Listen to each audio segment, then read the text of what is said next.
Thank you very much. So nice. So amazing. So amazing.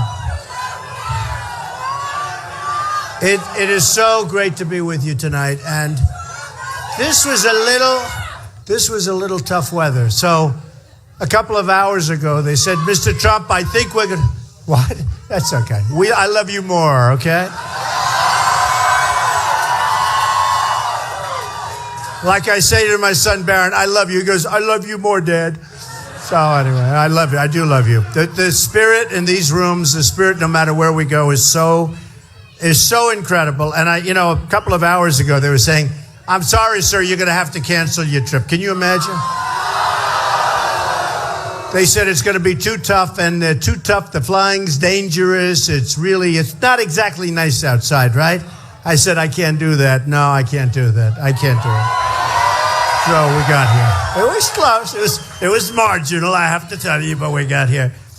So, as you probably heard, in California, they're having a tremendous problem right now. 2 are killed as of now, and I guess there's one that's on the loose, or they're having a fight. This is when we appreciate our great police and our law enforcement. Remember that. They don't get enough credit. They should get it. And you're always going to have some bad apples. You see it on television, no matter what business we're in, if you're in the banking or anything else. But I want to tell you, they do one hell of a job. And when you see these shootouts, I can tell you one thing. I don't want to do it. You don't want to do it. So we want to thank the police and law enforcement. They're unbelievable people. And with that being said, I think, could we have a moment of silence? A lot of people killed. And in honor of those people and the victims generally, let's have a moment of silence, please.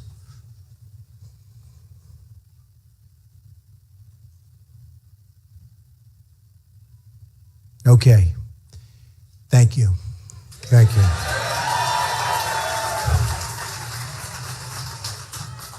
So we have some really special people here, the most powerful people there are. Black pastors, you've been hearing a lot about it.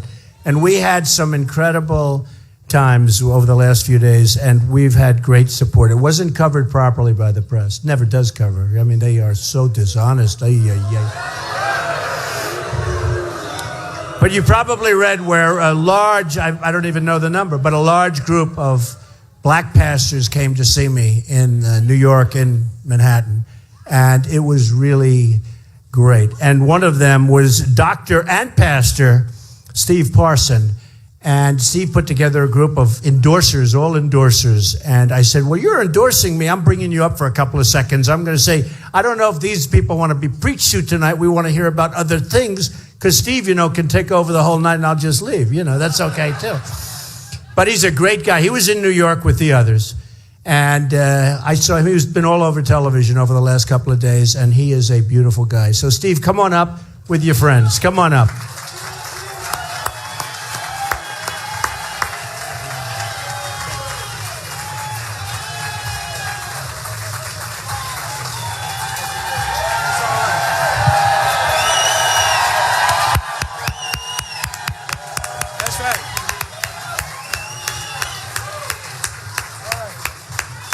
I'm not going to take too long, but I will say this.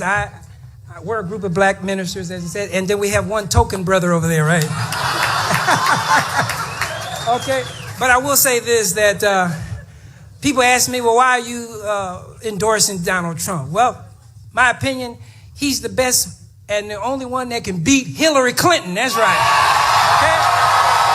I mean, listen, we got to win. And one thing about Donald Trump is he's a winner. Amen? Oh, and here's another thing, too. He knows how to create wealth. Can I get an amen? And as a black minister, I'll just tell you this. We're right in the inner city. And I tell you, we need jobs. We need employment. We need businesses. And I tell you, who better can help us help ourselves than Donald Trump? You see? So I just tell you this, that I'm glad. I personally believe that this is a movement. It's a movement. And I believe that we're in a situation now where this country called America is going to come back and be made great again. Isn't that right? In fact, I believe it's a wealth transfer, a wealth movement, okay? And then I'll tell you one thing, Mr. Trump is going to make this military strong again, too. Well, why is that? Why is this? I'm not going to take too much time. I'll tell you this, Donald Trump just doesn't take anybody's mess. Thank you. Thank you, they've got big power. They have the ultimate power, right? So go and enjoy yourselves. Can you please get them a good location? It's pretty tight in here. Thank you. Thank you, fellas. Thank you. So nice. So nice. Do a fantastic job. I've seen what they do, and man, they do a job. Nothing easy in life, you know, nothing easy. Sometimes that can be tough. You work in the inner cities, it can be pretty tough. It can be pretty tough. It can also be rewarding, and they get great rewards. Thank you very much, and thank you, Steve. So, we've got a lot going on in this country. And I don't know if you saw, I tweeted, I'm on my way to Manassas, I'm on my way, and here I go. And first I said, we're going to Virginia, then we'll come. The truth is, you look at what's happening with our country. And I said, you know, we're going to have fun considering we don't have good subject matter, right? We have really bad subject matter. We don't win anymore. We don't win. We never win. We don't win with the military. We don't win with trade. We don't win with deals, any kind of deals. I look at that Iran deal. It's one of the worst things I've ever seen. No, think of it. Think of it. They've already violated the deal. You know, I don't know if have you heard? They've already violated the deal. The ink isn't even dry. Okay? It's not even dry, and they violated the deal. So we don't do it anymore. You look at surprises, right? She says surprise. Wise guy over here. She says surprise. You're right. Who said that? Stick up your hand. I want to. Good. Very good. Very good. So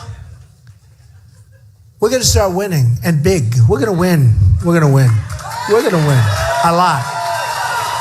We're going to win a lot. We're going to win all the time. We're going to get rid of Obamacare, which is a disaster. Get rid of it. Disaster. And we're going to replace it with something great. There's so many alternatives. There's so much better. I don't know, for those people involved with the whole Obamacare thing, and the Democrats have real problems over it because, you know, they voted and it was a fraudulent vote, let's face it, because Obama lied. And in all fairness to your senators and your congressmen who happen to be Democrats, Obama lied. 28 times he said, keep your doctor, keep your plan, keep your everything. Everything's great. It's going to be. And then these guys got stuck with it, and now they have to defend it. And they're not going to be able to defend it. And we're going to go into it big league, but we're going to have a plan that's so much better, so much cheaper. You look at what's happening with deductibles on Obamacare, it's out of control. You can't use it. If you get hit by a tractor, maybe you'll get a couple of bucks. The premiums have gone up 35, 45, and 55%. And just the other day, in a lot of the very good newspapers, frankly, and even in the bad ones, and there were plenty of bad ones, these guys are so dishonest. Such dishonesty with the mainstream media, I will tell you, such total dishonesty. But if you look at over the last few days, you're seeing a lot of stories that Obamacare is collapsing of its own weight. And in 2017, unfortunately, you know, if it's going to go, let it go now so that he has to straighten it out, but he's not going to straighten it out correctly because nothing he does is correct. No, nothing he does, if you think about it. Here's a guy, we've got ISIS and others that want to destroy us, and he's more worried about global warming. And he believes, think of this, and he believes global, it comes out all the time, that our biggest problem is global warming. And I say, is this real? Are we living in the world? You have people out there want to blow up our cities, want to kill all of our people. They're cutting off heads like it's no tomorrow. in the Middle East and far worse. I mean, they're doing everything. They're drowning people in cages. We haven't seen anything like this since medieval times. You know, in medieval times, I'd read they chopped off heads. I never said, did anyone see chopping off heads until, you know, you just start seeing it over the last couple of years. And it's true, isn't it, though? It's true. Who ever heard of this? This is a vicious group of animals, and we've got to stop them, and we're going to stop them so strong and so fast. So strong and so fast.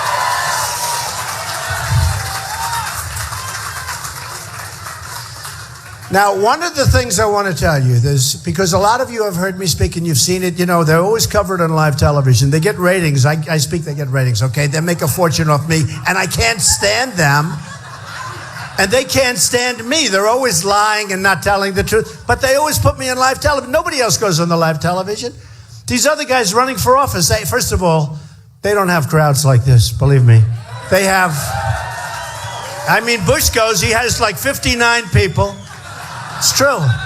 He stands up, he starts speaking, everybody falls asleep. We could make a lot of money with him.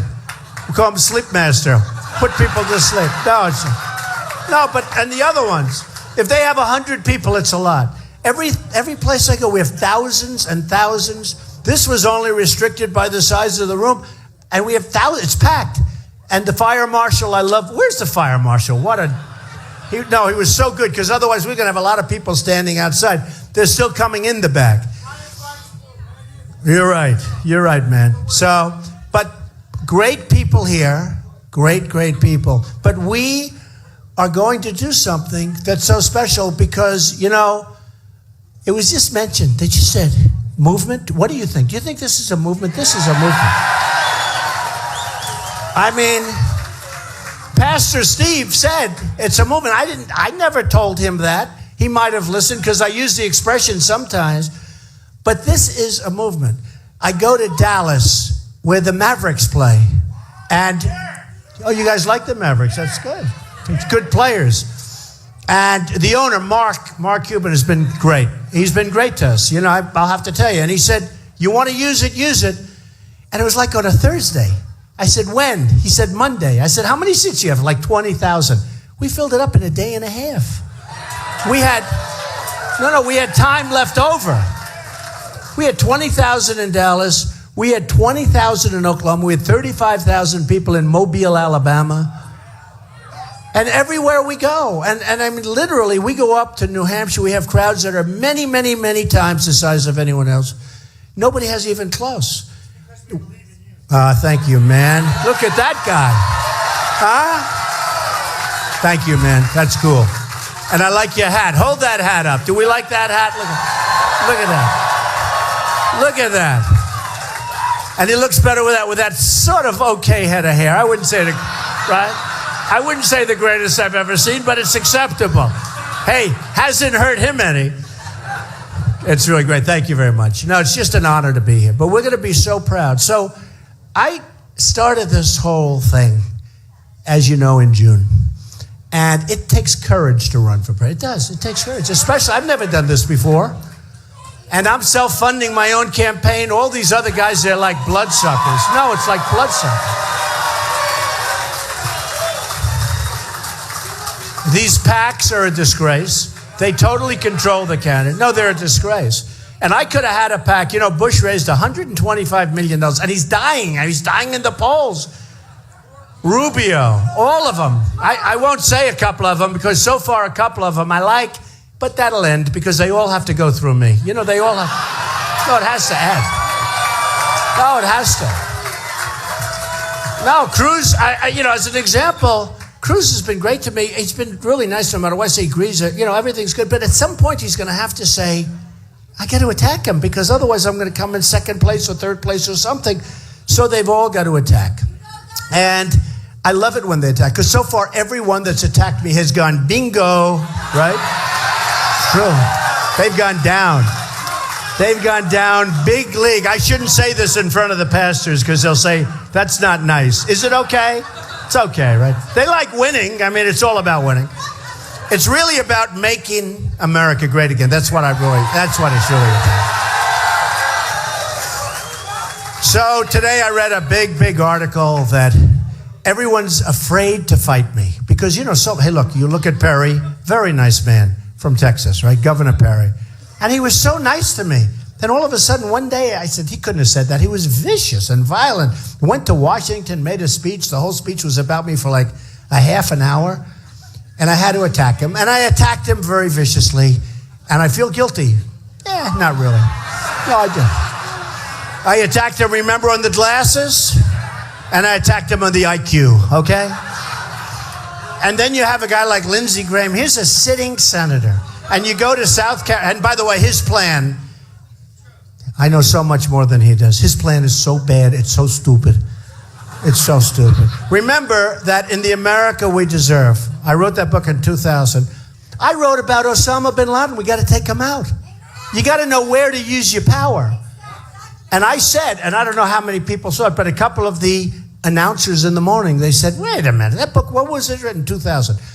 So I had Osama bin Laden. And the reason is, I watch and I listen, and there's this guy with a big mouth who is very tall. And I said, wait a minute, let me ask you. Oh, I hear some friends. I hear some friends. I hear some friends. They don't want to make America great again. I swear, I don't think they do. We want to be a unifier. And we have to be a unifier. We have to be. And the funny thing is, I do a great job with things. And they will be a big beneficiary. But maybe they just don't understand it yet. Okay? Maybe they don't understand it yet. But maybe the police could move them away so we can all hear ourselves, George. Get them out. We have to. Oh, we have to. Yeah, we have to do that. It's not fair to the people. Thank you. Thank you, man. Thank you.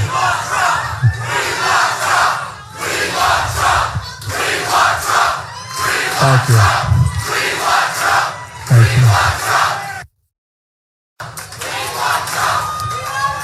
You know the sad thing, there's like a very small group of people out there, although they are pretty noisy, I will say. But listen to them. Yeah, will the police remove them very nicely, very gently, please? I'll tell you what happens. So sometimes I'll say, I want him out now. And then they say, he was terrible. He was so nasty, so rough. So then I go, please be gentle, please. And then they say, he's too soft to be break. You can't win. You can't win. So I'll go middle stream. Yeah, if you could remove them as soon as possible, that would be great. Are the police out there? I think after the build-up I gave them, I think they're going to do a great job. Yeah, we have to move them. Thank you very much. Thank you very much. Look at it. The people are pouring in through them. They're coming in. And the saddest part? You have a few people there. You have thousands of people here. And the media, the headlines tomorrow will be, protesters, right? Protesters. You know what we have? And I say it, and I say it strongly. I used to use the term silent majority, and the term's been used over the years. And it really is people that have been abused. And we have a majority. But we don't know we have a majority. But it's not a silent majority. It's really become a noisy majority. It really is. It's the noisy majority, and that's okay. That's okay.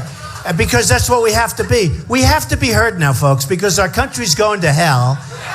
We have a president who's incompetent. He's incompetent. I'll tell you what, this guy is grossly incompetent.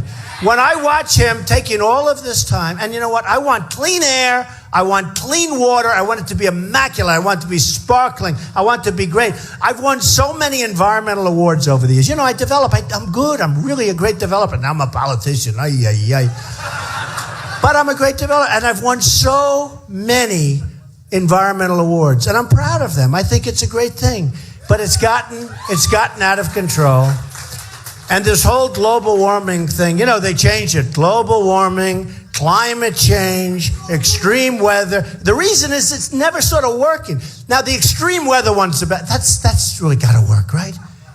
You see, I remember during the winter, we had sort of a bad storm. And they said, oh, wow, this is global warming, and it's unbelievable. And the snow was all over the place. And they said, we haven't had a snow. Now, this was the The number one snowstorm was in 1889, which blew everything out the window. Look, we're going to have, like this. It goes like this. And we want clean air, and we want clean water, and other things. But it's gotten to a point, people are making a fortune off this stuff, and our businesses are being hurt. Our manufacturers can't compete. China's over there right now laughing like hell at Barack Obama because we're stopping our plants from functioning and make it so expensive and not any better pollution-wise. So we're stopping our plants. We're doing all of this damage. China's agreeing to do things in many years from now, and they'll violate the agreement 100% because they always do, just like Iran does, just like everybody does. We're like the dummies. We're like just the dummies. I feel we used to be so proud. Now we feel so stupid. We're led by stupid people, and we can't have it anymore. We can't have it anymore. It's unbelievable. And by the way, what I'm going to do is we're going to take some questions in a while. It was brutal to get here today. I might as well stick around for a while. So what we're going to do, you can start thinking about it because in another few minutes, we're going to talk a little bit about what we have in plan. And I want to take some questions because I love it. I love taking questions. Even if they're vicious, horrible, violent questions, we'll take them anyway. Okay? One thing, with Hillary, she doesn't have the strength or the stamina to be president. She doesn't have it. And I know her. I get along. You have to understand, I've gotten along over the years with everybody. I was a businessman. One of the magazines said I'm a world-class businessman. Great. I am. I'm a great businessman. I've made a fortune, and I want to put that same thinking for the country. We owe $19 trillion. It's going to be $21 trillion very soon. You see this ridiculous budget that was just passed, like they passed it immediately. Nobody fights. I always say, I know where the Democrats are coming from, but the Republicans, in a way, are more disappointing because they go, you elect them, and you know what happens. And look, you had in Virginia one of the greatest upsets of all time, and he deserved to be upset. By the way, you know who's backing? Bush. That was the end of Bush. Can you believe that? But it was one of the greatest upsets. I think it never happened before. And you were so smart. You were so smart. But what happens is they say, we are going to end Obamacare. We are going to make our military strong. We're going to take our vets and we're going to make our vets so happy. Everything's going to be great. Blah, blah, blah. All words. It's all talk, no action politicians, right? And you love them and you're all for them. And they win their election and they go to Washington. I always say it. And they're with their wife or they're with their husband. And they say, look, Mary, we've finally made it. Look at the beautiful columns. Look at this. This is like, they go into the Capitol building. They say, oh, this is beautiful. This is beautiful. Now they have a vote on Obamacare. Oh, I vote in favor of it. I don't want to ever leave this place. This is beautiful. Don't they let us down? No, I promise you one thing. If I win, you'll say, win, watch. Where, what?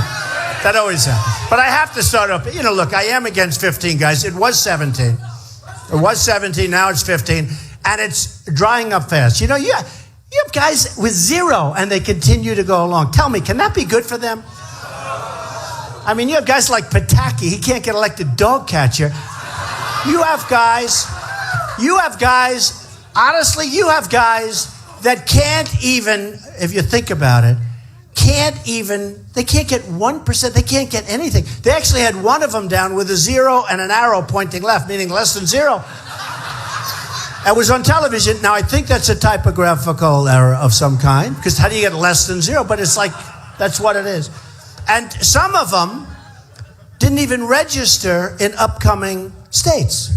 And now they've missed their times, right? They've missed their times. And I was told they've missed their times.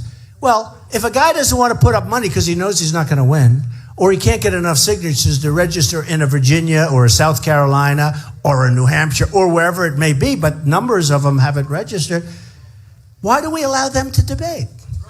If somebody gives up the state of Virginia, or if somebody gives up the state of South Carolina, because, they're pretty hard to get on the ballot. They are. By the way, I'm already on the ballot. I had so many. I had so many. Thank you. I know they're just saying we helped you. No, we had so many. You know what we did? We took many times the number of signatures. We needed a lot, and we did it so quickly. Who did it? You did it right here. Stand up and take a bow.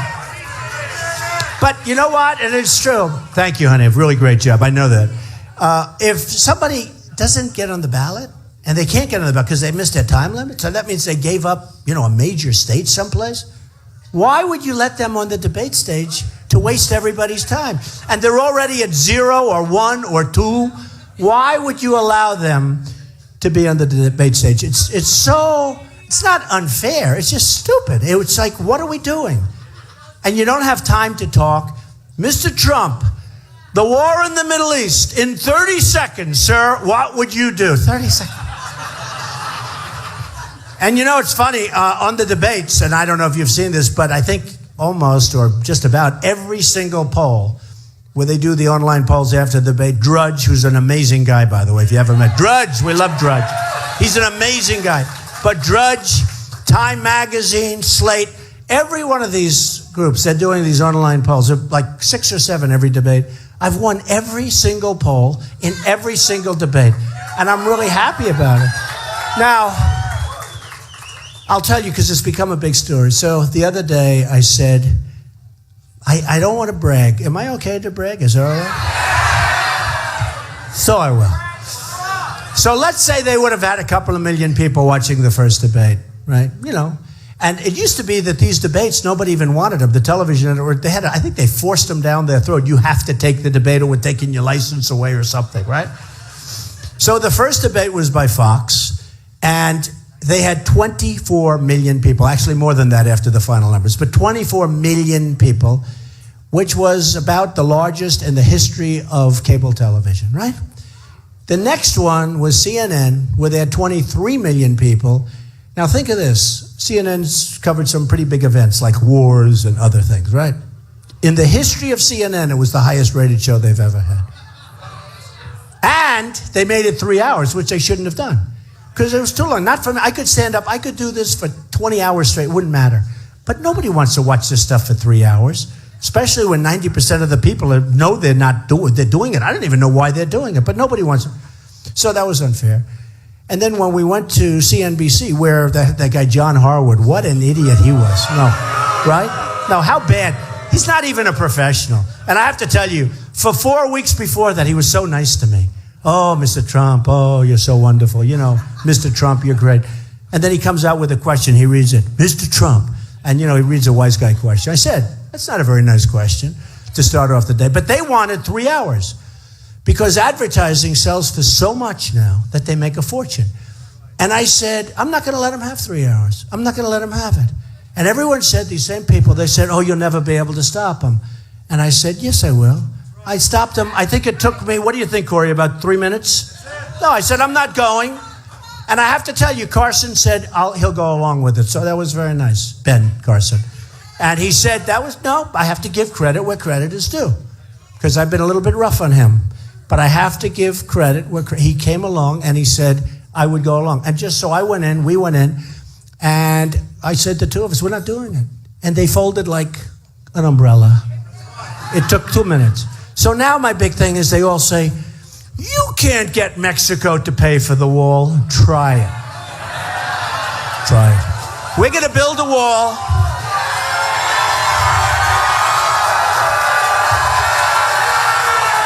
Try it. We're going to build a wall. It's going to be a great wall.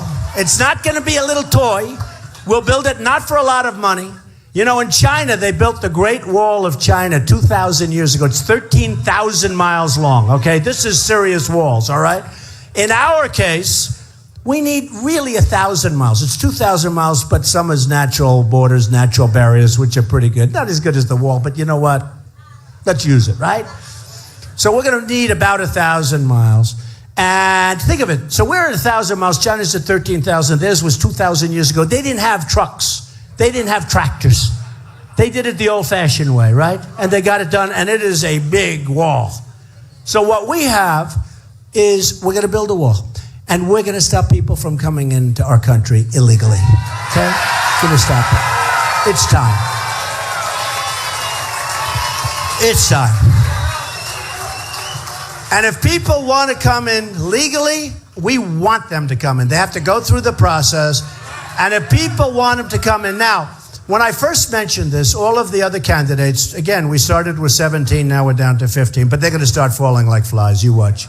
I mean, it's got to be at some point they got to leave, right? Don't they have to leave? I mean, don't they sort of have to leave? We got this one guy. He's terrible. He's the worst debater I've ever seen. Kasich from Ohio. No. The guy is the worst debater. He's a professional politician. He can't speak properly. He's terrible. He's terrible. We have, again, I told you, Lindsey Graham. So they do a poll. And, I mean, I'm like killing him in South Carolina. How do you beat the senator? In Florida. So in Florida, you have two. You have a governor and you have a sitting senator who, by the way, doesn't vote. He doesn't vote. How would you like to be in Florida and you invest in a young guy? You invest in him. You take him to heart and you put him, and he's United States Senator. I mean, to me, that's a great position, right? United States Senator for Florida. He's in there for about 12 seconds and he decides he wants to run for president. Why? But how would you like to have a guy who doesn't show up to vote? Now, you've put in a lot of time and effort on making your choice. But if a man says he's going to be your senator and then he goes around campaigning and fundraising, he was the other day, Homeland Security, very important meeting in Washington. He chose to go to a fundraiser in California. Now, I don't know that I'm going to win Florida, but I am killing them in Florida. Killing them. And I think I have the ultimate soundbite. I mean, seriously, if a guy, first of all, Rubio is very, very weak on illegal immigration, and he's in favor of amnesty, so you can't win. Bush, just to put an end to that, because I don't want to mention him, he's a very nice person, low energy, but very nice. We don't need low energy people, folks. We don't need it. We can't afford them. Hillary. You ever see Hillary? Hillary, and I said, she doesn't have the strength, she doesn't have the stamina, but did you ever see Hillary? She'll do an event like this and then won't show up like for 5. You know what she does? She goes home and sleeps. She'll do an event like this and it's actually not, we shouldn't be laughing, we should be crying. Because she's by far the front runner. I mean, this other guy is a joke. He gave it up when he said no emails. Bernie, he gave it up. I think he just had a hernia operation, you know? He was carrying around the tax code that he wants to make larger. It's true. I actually just made that up, but it's true. No, he just had a hernia operation, and so I hope he gets better fast. But he's got no chance. He took Hillary, and he gave her the election. He was doing fine. And he was getting the second largest crowds. By the way, my crowds blow everyone away.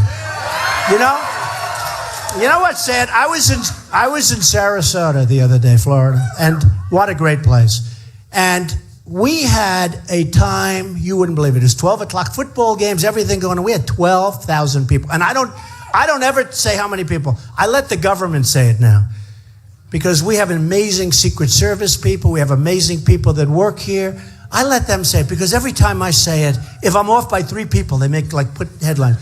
And we had 12,000 people. Nobody says that. Nobody covers that. But when Bernie Sanders would have a group of 5,000, 5,000 people, so I get much bigger things than he does. Now, in the meantime, his are going down the tubes. We don't have to talk about how much anymore. But the truth is, Hillary shouldn't be allowed to run.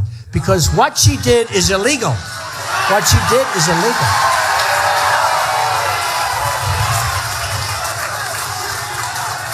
I want her to run. And by the way, the Fox poll just came out. I beat her easily in the Fox poll 101.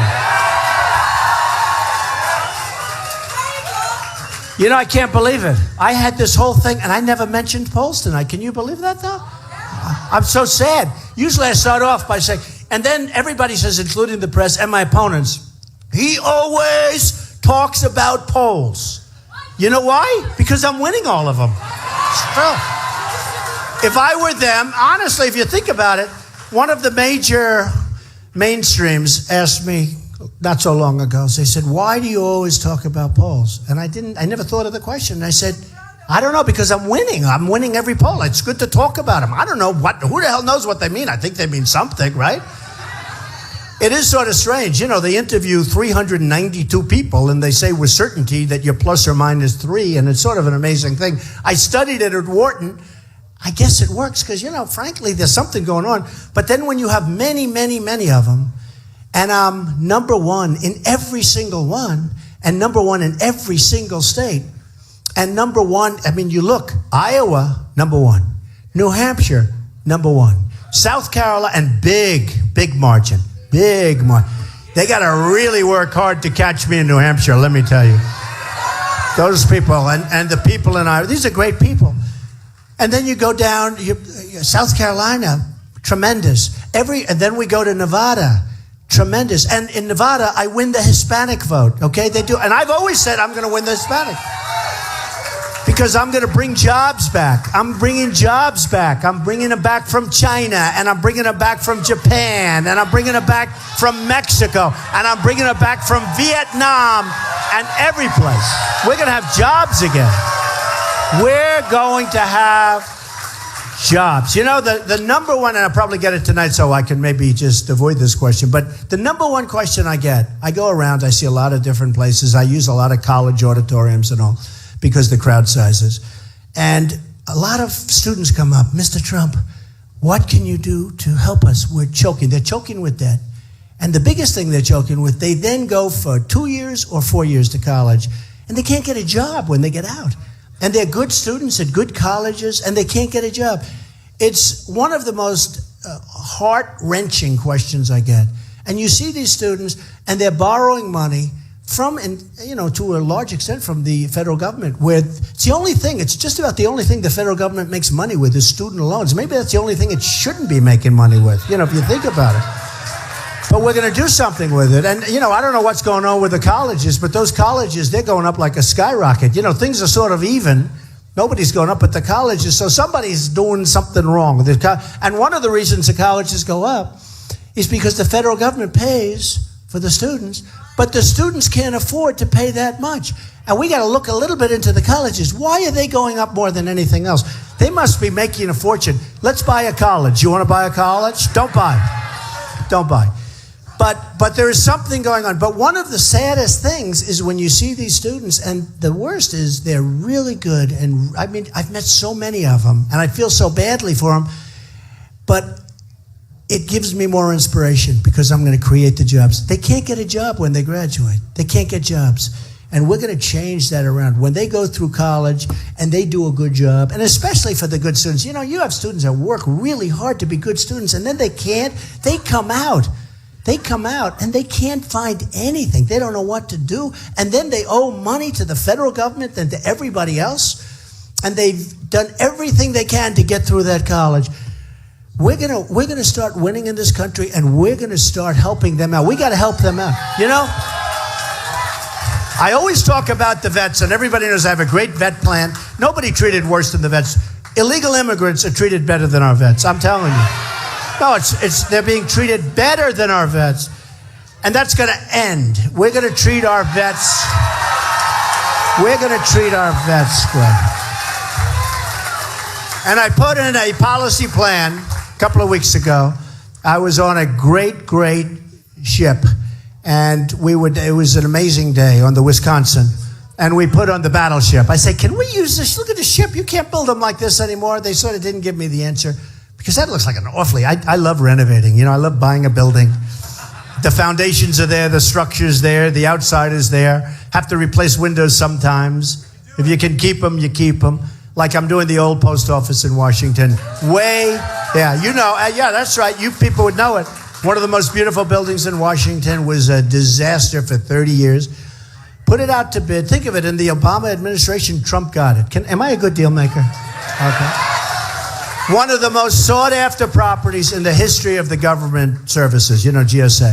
And we're now under budget and ahead of schedule. Think of and that's what you want in the country. That's what you want in the country. And it's going to be one of the best hotels anywhere in the world. The OPA, we're calling it, if you don't mind, Trump International. I didn't want to keep it the OPA. Somebody said, well, we have to keep the name. The government, they were saying we have to keep the name the old post office. But it's not a post office, it's a hotel. We have to change it. But I will tell you, and I've dealt with the GSA, and they're really terrific people, that you really have some, you have some great people in government. You really do. If we can be led properly, this country is going to go to a level that you won't even believe. I've been saying over the last 2 months, because I've met so many people like yourselves, and it's really similar. There's so much love in the room, but I've met so many people, and I've seen the genius of these people, and I've been saying, we're not only going to make our country great again, we're going to make it, in my opinion, I really think we have the potential to do it greater than ever before. I really believe it. And we'll make it great, and we'll build it up, and we'll make it rich again. A woman came up to me and said, Mr. Trump, that's a little crass to say rich. We got to make it rich. We're a debtor nation right now. She said, I'm voting for you, Mr. Trump. I love you, but please don't say we're going to make it rich, Mr. Trump. It's crass. I said, I have to say it. I have to be truthful. We're going to save Social Security. We're not going to cut Social Security. We're not going to cut Medicare. Carson wants to cut Medicare. He wants to get rid of Medicare. I say, it's actually a program that works great. Now, you have waste, fraud, abuse in Social Security and Medicare. We'll take care of that. We'll have proper, but you're not going to be cut. You've been paying into your plans. You've been paying into Social Security for years. Now they're coming up to you. It's getting to be that time. I don't want the Social Security. Okay? But it's getting to be that time where you're going to need it. And I think it's unfair. After all these years, they want to cut you. Governor Christie wants to raise the age so that you have to wait another, pretty extended period of time. It's not fair. You've been paying in for years. We're going to take money back from all these countries that have been just absolutely eating our lunch. We're going to have so much money. So I said to the woman, I said, you know what? It may be crass, but I have no choice. We're going to be so rich, and what we're going to do, and you're talking about tremendous money. Don't forget, when you have imbalances of 450 billion, not million, 450 million wouldn't be good, right? How about 450 billion a year? And then they say, oh, that's terrible. I am a free trader. I believe in free trade, but it has to be smart trade. We can't be stupid people, right? So they say, oh, Trump isn't a free trader. He's not, oh, this is terrible. I said, no, I'm a free trader. But when for years we have a trade imbalance with China of over 400 billion every year, that's called dumb trade. We have to be, and then the head of China comes, and poor Obama, oh, it's so sad. He greets him with a state dinner. A state, for what? And he talks about our partner. Well, I want to be a partner too. If I can be a partner where I'm making $400 to $450 billion, I agree. And the guy in China, the headman, good-looking guy, strong as hell. Different system over there. That's like one of these systems you keep pounding each other, and the toughest, smartest guy gets up to the top. We don't do that over here. That's a system, and I don't know if you know how it works. From the time they're in kindergarten, the smartest, the toughest. The smartest, the toughest. But by the time they get up to that little point, that guy is tough. So he's looking at Obama, talking about this wonderful relationship we have. He's building islands, military islands, in the South China Sea. I don't think he got an environmental impact statement. Do you agree? Do you think they went out and said, oh, we have to do our environmental impact statement? No. They just put about 300 excavators out there, and they started digging that ocean and dropping that sand. Now, and by the way, I heard this the other day, and I'll choose two things. I've been saying bomb the oil and keep it. Now, I didn't want to go into Iraq. I should get credit for vision, and I'm more militaristic than anybody other than him. Anybody in this room. No, this guy looks like he looks like a warrior. But I'm more militaristic than anybody in this room.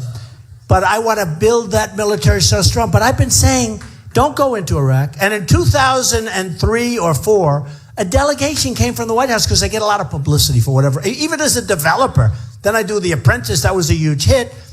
By the way, they wanted to extend me. They came in. Steve Burke, the head of Comcast, an incredible guy, came to my office with executives from NBC. And they want to extend me. I said, Steve, I want to run for president. He said, no, we want to extend you. Nobody thought I was going to run. Nobody. He said, no. And they announced they're going to extend The Apprentice with me. And that would be season 15 and 16. I mean, it's been a great hit. And I said, no, I don't want to do that. And I just held my breath. You know the famous escalator scene, right? I held my breath. I said to my wife, are you sure I want to be doing this? And I said, let's go. And we went down that escalator. And we stood. You never saw it. It looked like the Academy Awards. The press. I mean, even now, look out tonight. It's so many cameras back there. The other guy, look at all those red lights. Every word. No, think of it. Every word. But, it's an amazing thing. So I said to my wife, come on, let's go. And she waved beautifully, on the escalator. I'm waving. And then I went up. I talked about illegal immigration. And little did I know I was hitting a nerve that was so incredible. And I'm telling you, had I not made that speech, and had I not talked about what's happening, because after that you had Jamil killed, who was this wonderful man. You saw his father probably over the last couple of days on television. Just shot, viciously shot for no reason whatsoever. Right off the sidewalk, shot. And then you see Kate in San Francisco, shot by an illegal immigrant. And you see all of the tremendous crime. And all of a sudden, people start, did I take abuse? Rush Limbaugh said, nobody's ever taken more incoming than Trump. I was saying, if this is going to be like this, I don't know if I can last for a year and a half.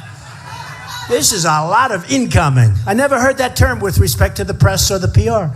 But Rush Limbaugh said, he said, I've never seen a man take incoming like that. And then he has a news conference and he doubles down and he said, I'm right about it, instead of somebody else. No, it's sort of strange. Because I know how it works. You got to be smart. You got to be tough. Somebody else would have gone up, and other people have said this. I'd like to apologize. Is there any way I can apologize to the people for them? You can't do that when you're right. You're right. You got to stick with it. But I said, at this level of intensity, there's no way any human being can make it for a year. But all of a sudden, people started seeing I was right. And if I didn't bring that up, and if I didn't take all of that unbelievable, harsh, and unfair punishment from the mainstream media, I'll tell you what, we wouldn't even be talking about illegal immigration. We wouldn't be talking about the crime. And don't kid yourself. I don't mention it that often because I'm really good at this stuff, but the jobs that are being taken away from people that are in our country, we're losing tremendous numbers of jobs.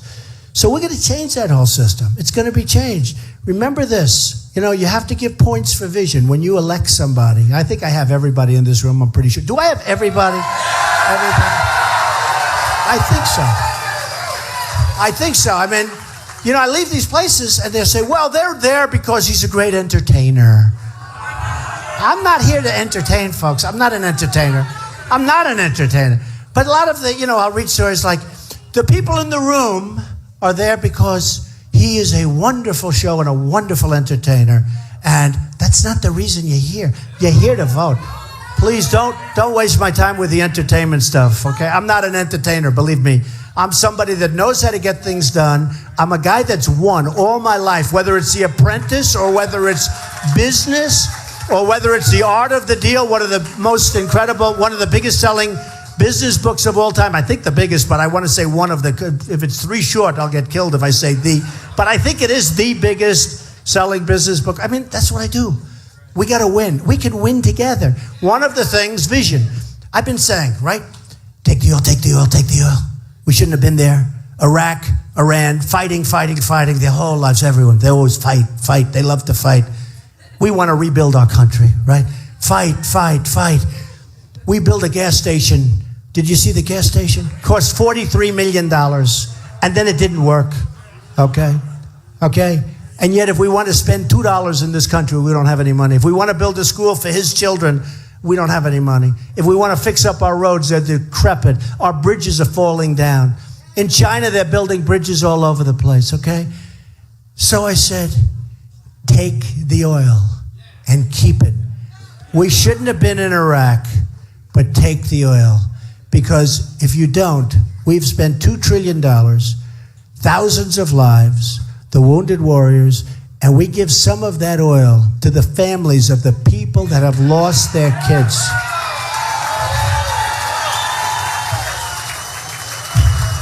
and we give money to wounded warriors. I tell you, they're the most incredible of all people. I'll tell you, I deal with them all the time. I deal with them, and I see them. And they have the biggest smile, and they may be missing their legs, they may be missing an arm, they may be worse than that. And their strength is, I think, to me, the strongest of all. I've never seen anything like it. But the problem is, so we go into Iraq and we spend $2 trillion, thousands of lives, wounded warriors, and we got nothing. We got nothing. We don't have anything. Whatever happened to the victor belongs to the spoils. You know, in the old days when we were smart and strong, which we're not anymore, we're stupid people. We're stupid. We're being led by stupid people, and we're stupid because we allow these people to get into office. How does it happen? And I'll tell you, the few people that are demonstrating that'll end up getting a much bigger sword, but that's okay. But the few people, if they were standing here, most of those people become converted. They agree with me. They agree with me, because what's not to agree with?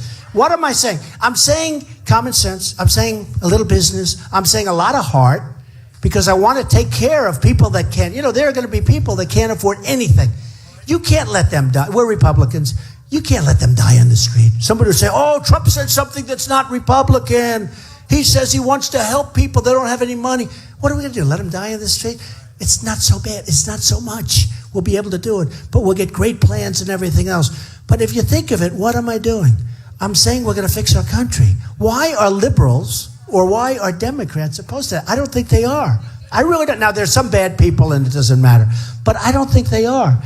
And, you know, very interestingly, one of the polls said more people, if I win and Hillary wins, they say more people will come to the polls. In the history of the country, it'll set a record. Just like, if you think of it, just like the 24 and the 23 million people set the record. They said, and it just came out, CNBC thing, that is good. And they say the people that come are going to vote for Trump. They all said that. They said that, the story. Check it out. And we're going to beat Hillary. And I'll tell you the other thing. Yeah, I've got to be tough on the border. And some of the Hispanic maybe won't like it. But they love me because, and the ones that are here, thank you. Where's, oh, there's Hispanic. Where did I see that sign over here? Where did I see? I saw a great sign. I'm telling, adios amigos, make America great again. Look at that. I'm telling you. I'm telling you. And you know, the African American vote. So a poll came out recently. Trump gets 25% of the African American. For a Republican, that's unheard of. It's unheard of.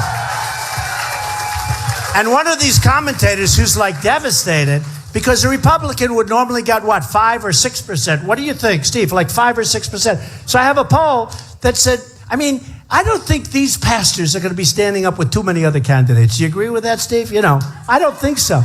So I have a poll, 25% of the African Americans want Trump. And one of these commentators, and they hate, by the way, they hate that I'm winning. They have such a hard time with the polls. I mean, the one just came out, the Quinnipiac poll, right? And I'm killing everybody. And I'll tell you, Cruz and Rubio are in second place. And they said, they sort of tied. And they said, Rubio and Cruz are doing great. I said, what about me? And I went up a lot. I went up as much as they did or more. And it's harder when you're high. And I'm beating them by like a lot. And they talk about, they didn't even mention my name until you got to the first. While Trump is winning, the other people are doing very nicely. You know, it's unbelievable. So we're driving the media nuts, okay? We're driving them nuts. They don't know how to handle it. And they're very dishonest, many of them. I only say 70%, but 70% are really dishonest. What's going to happen is, and what did happen, so they mentioned the 25%, and one of these talking heads said, you know, if Trump gets 25% of the African American vote, this election's over. He wins. He's over. You know that. It's true. And why wouldn't I? Think of it. Obama, what has he done? What has he done? Think of this, and then we're going to do questions. Obama, think of it. Obama, your African American youth, 51% unemployment, right? Your guys our age, they have an employment that's double and triple what other people have. What the hell has he done for the African Americans? He's done nothing.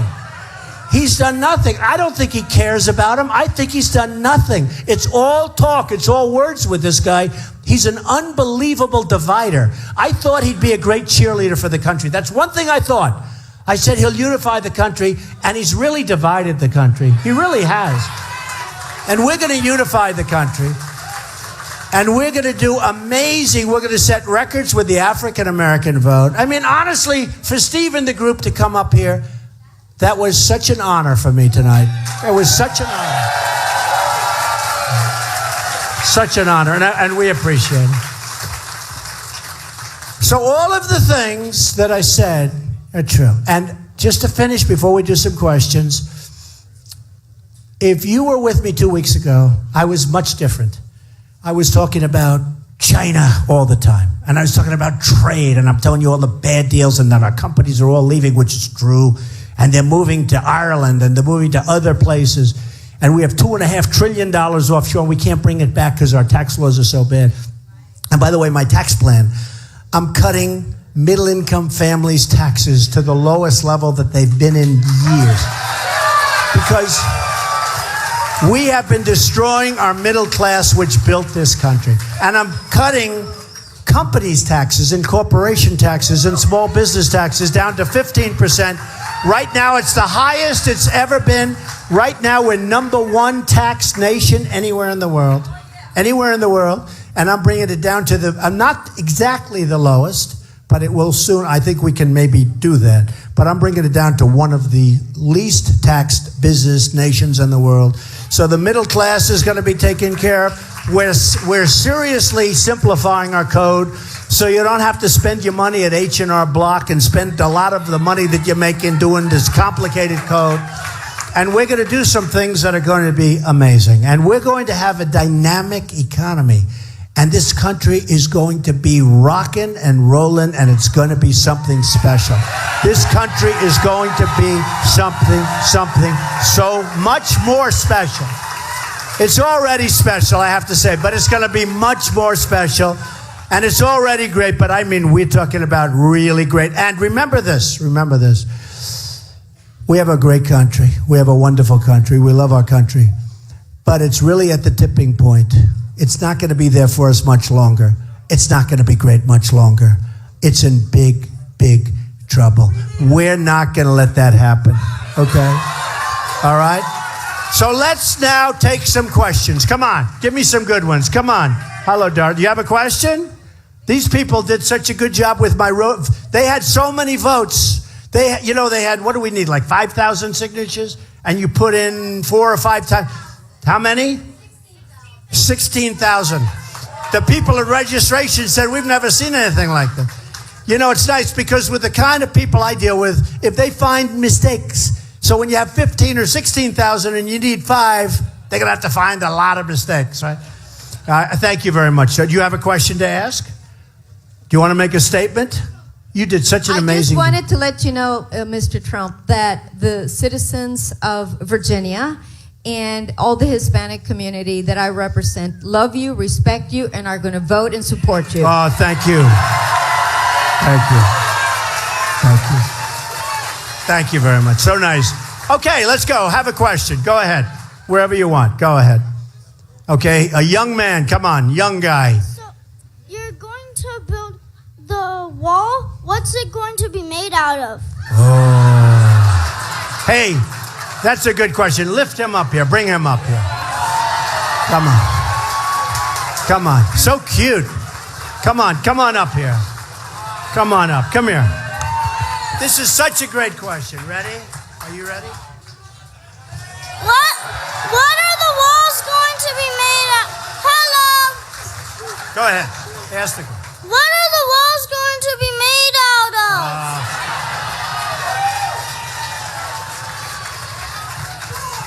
That might be the best question I get today. I'll tell you what it's going to be made of. It's going to be made of hardened concrete, and it's going to be made out of rebar and steel.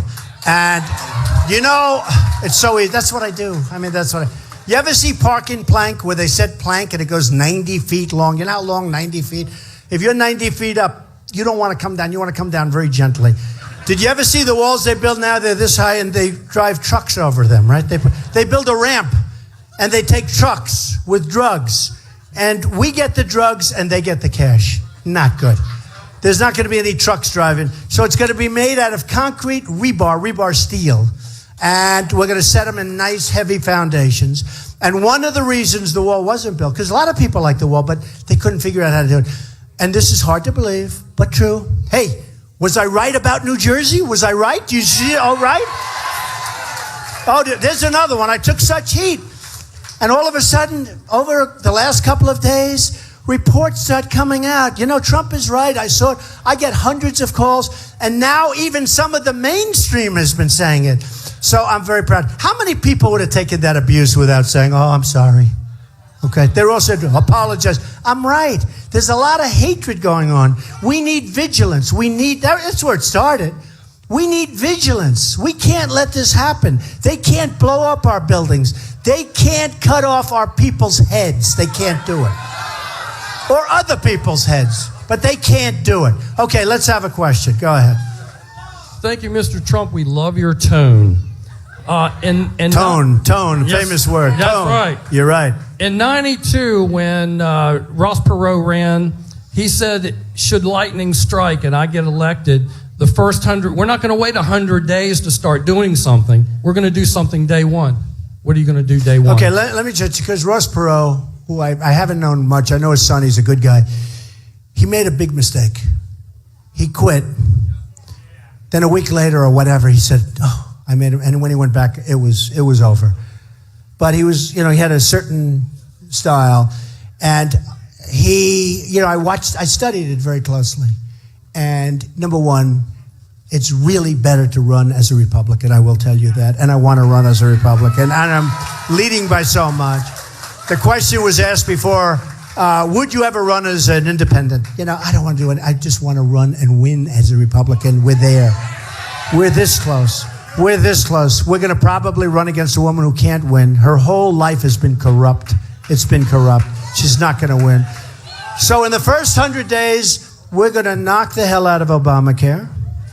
We're going to unsign. The great thing about executive orders, I don't have to go back to Congress. I don't have to go back. I just sit down and I will be unsigning many, maybe not all, maybe there are a couple of good ones. I don't know. I doubt it.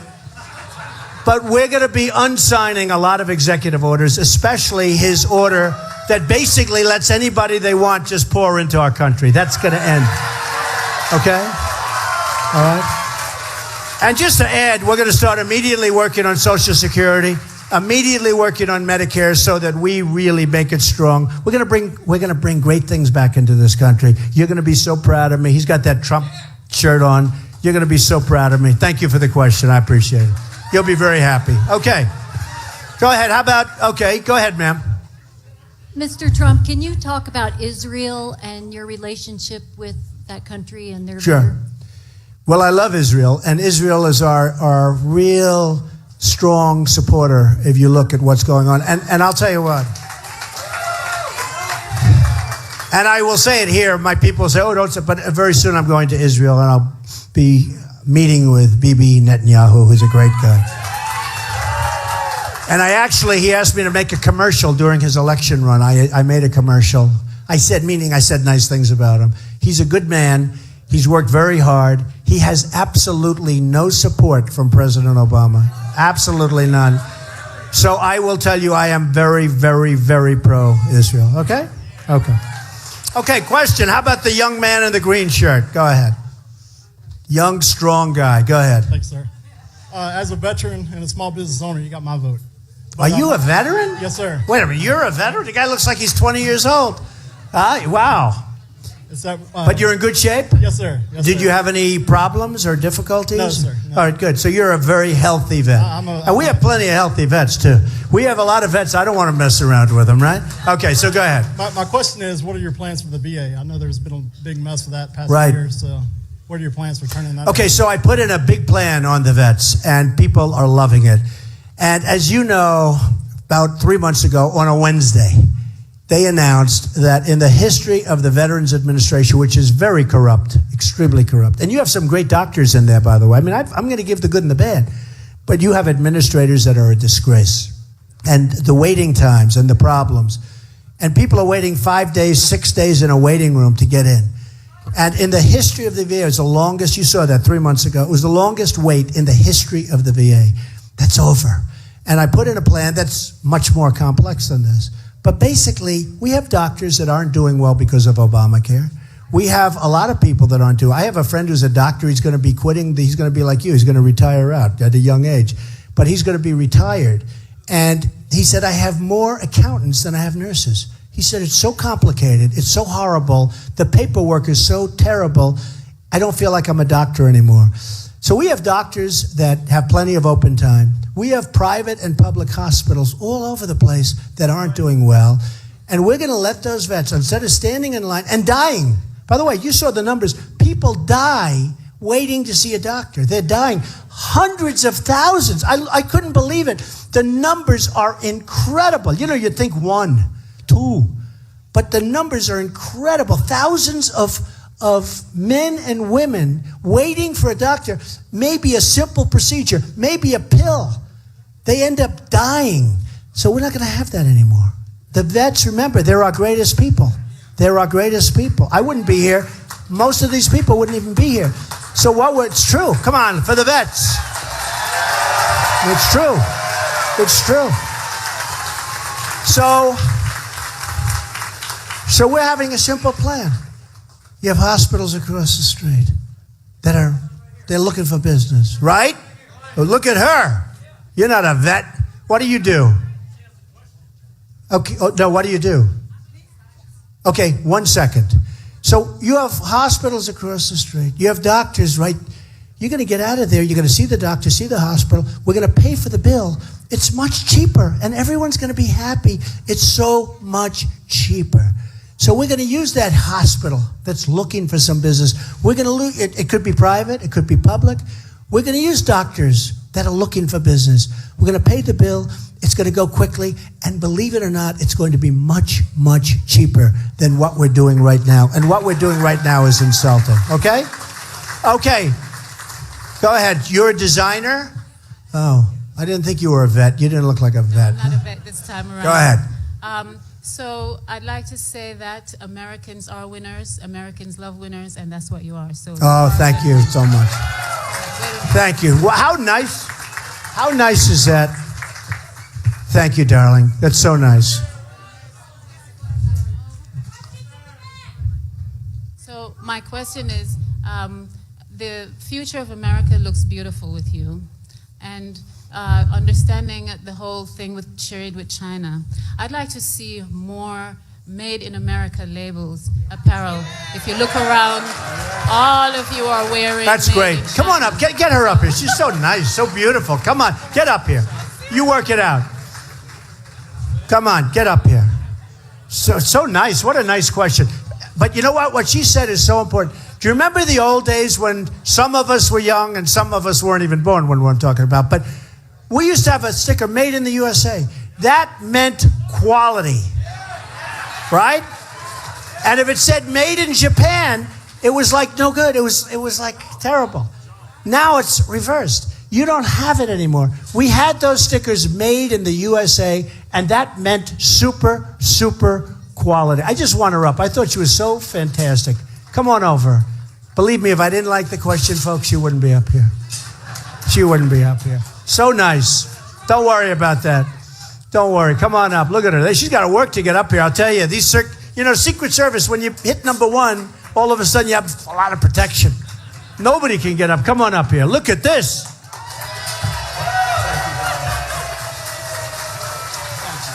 Say something. Come here. What's your name?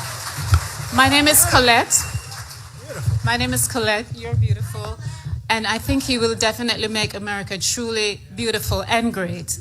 And I design mostly for men. I think guys are at a disadvantage with the fashion world. I think everybody can appreciate that. And so I've been living overseas for a while. What I would really love to see is all of you wearing Made in America labels. You're great. Thank you. You know, it's a great statement and it's a great question. Because honestly, you don't see it anymore. You don't see it anymore. We're going to be so proud to have that sticker. And let's remember that question. That's a very important question, statement. Made in the USA was so important and was such a sign of quality. You don't even see, first of all, we don't make that much anymore. It's not like it was. Think of it, think of this. I go to Los Angeles recently. I saw ships, the biggest ships you've ever seen, with cars coming in from Japan, pouring out. They're pouring, like going 30 miles an hour, pouring out of these ships. These men, we send them practically nothing. It's a one-sided deal. We can't have that. And speaking of USA, when was the last time you saw a Chevrolet in the middle of Tokyo? I'll bet you they don't have one, right? We make good cars. We make great cars. And now especially, we're doing great. It's got to be fair. Okay, let's have a good question. How about this guy over here with a good head of hair? This guy. Go ahead. Okay. Mr. Trump, Yes. this is a question for, first of all, we love you. Thank you. This is a question for President Trump, Okay. which is here. How are you going to deal with President Putin? Okay. Putin, it's a very fair question. Putin cannot stand Obama, like a lot of people. What else is?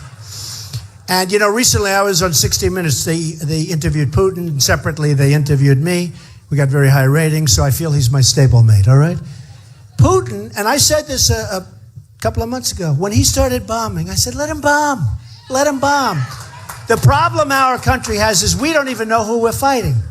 We want to fight Assad, bad guy, but we want to fight Assad for rebels that we don't even know.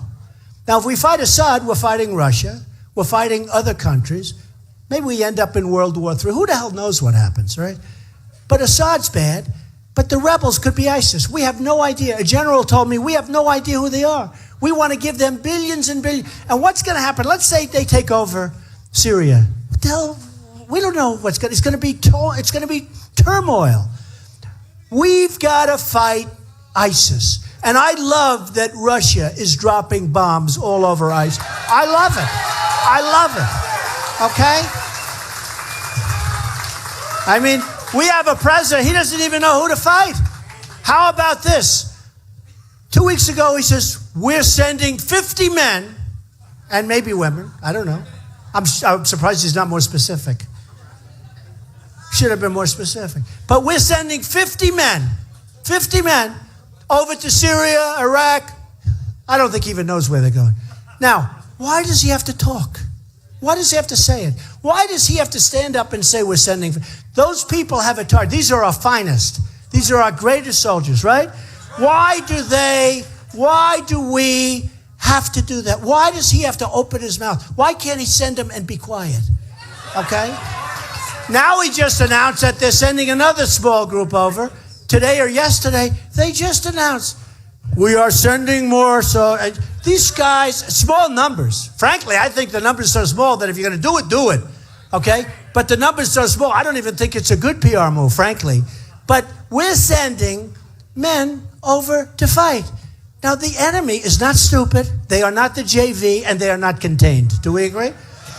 They are looking for these men and women. They are looking for them. What the hell does he have to say it for? You know, I used the word unpredictable. We don't have any unpredictability anymore. General MacArthur, he wouldn't talk. General George Patton, first of all, he wouldn't even be. They would have thrown him out his first year because he was a vicious, violent guy who used foul language. But he was one of our great generals, General George Patton. He was brutal. He couldn't be a general. He couldn't be a general today because he was too crude. But he was a genius, and his men loved him, and his men fought for him. But he couldn't be a general. And I watch our general, they're on television. These guys are on television all the time. I don't want my generals on television. I don't want the enemy watching one little word, and you're giving something up. So I did a deal recently. It was interesting, and it was a great success. And they called up my opponent, because that's what it was, and he couldn't stand me. I mean, did I do a number on this guy? And he couldn't stand me. But he said something that was very interesting. He was honest. He told the reporter, Mr. Trump was really tough because he was so damn unpredictable. We couldn't figure out. He was so unpredictable. That's why I won. And I didn't know, was he being nice to me or not? I said, what does that mean? He said, we couldn't figure you out. I said, thank you, because I thought it was a compliment, but I had to be sure, okay? But we have no unpredictability. We have to get smart, and we're going to get smart. And, you know, one of the things, and I'm going to leave it at that, but one of the things that did you have a question? I have to say, the pastor has a question. I have to take care of my pastor. But wait 1 second, though. One of the things that you're going to say when you leave this room, this is such an amazing thing that's happening. You're going to say, we were here at a time that really was important because people have come together, but you have to go out and vote. Because, you know, with all of the talk about this group, that group, if Romney could have inspired, he failed. I mean, he failed. Because McCain couldn't have won the first time because it was such a mess. But Romney the second time should have been an easy victory. And Obama was on, say what you want about Obama. He was on Letterman. He was on Leno. He was all over the place, okay? And I'd call up that camp because I'm backing the guy. And I'm saying, when are you going to get on television to Romney and his people? Well, we don't think. I said, just get on television. He's killing you. He's on every night. He was on Letterman. He was on every show, Leno. And Romney didn't do it, so he failed. He let us down. But let me tell you something. If the people in this room who didn't vote, and of all of the other people that would have never voted for Obama, but if they had the incentive to get up and go vote, he would have won. I tell you, Romney would have won the election. But they weren't inspired. But we have to remember that. And I think, hopefully I inspire. Look, I have the biggest crowds that anyone's ever seen. But we have to remember that. Okay, now I'm going to do something that's really not smart. I always like to end on a high note. We're on a high note, right? Really high. I could now say, make America great again. You're all going to go crazy. I leave and I go back home, right? And unlike Hillary, I don't go to sleep. I think about things, right? Hillary goes to sleep. And then you don't see her for 5 days. And she wakes up and she comes, does another event. And Elton John would always say, and I love Elton John. Elton John's a good guy. So Elton John would say, you always want to finish with a big bang. And when they do the encore, do you ever see where he finishes great? And then they say more and more, the place is going crazy. And they go out, they do 1 song, 2 songs, 3 songs. Now people are starting to say, this is getting boring. 4 songs. And after the 4th or 5th song, it's like, oh, let's go home. And people walk, where to high? The problem I have is my pastor wants to ask me a question. How can I turn him down? Will you do me a favor, Pastor? Will you make it a nice question so I don't leave here on a low note? Okay, go ahead. Yeah, Mr. Trump, yes. I want to address this issue of Black Lives Matter. Black Lives Matter, no matter who kills them. Yeah. And there's been more people killed with black-on-black crime in America than there has been with white people killed. Right. Okay? It's true. By the way, it's true. It's true. In Philadelphia. It's a tremendous problem. In Philadelphia from 2007 to 2015, over 3,000 black people were shot dead by black people. Yeah, no, it's a tremendous And my question is, where was Black Lives Matter? Yeah, that's true. They weren't around. My question is, so true, by the way. My question is, will you come to Philadelphia and address the black community on what we're going to do about stopping the crime in the black community and black-on-black crime in black community and crime in our schools? I would do that. Will I went to school. I went to the Wharton School of Finance in Philadelphia. I know Philadelphia well. He is a highly respected, great man in Philadelphia. And the answer is yes. Okay? All right? Yes. I love it. Ladies and gentlemen, I want to thank you all. You are spectacular people. Doing this is actually easy. Getting here wasn't so easy, but there's such love in this room. We are going to make America great again, better than ever before. I love you. I love you. Thank you. Thank you.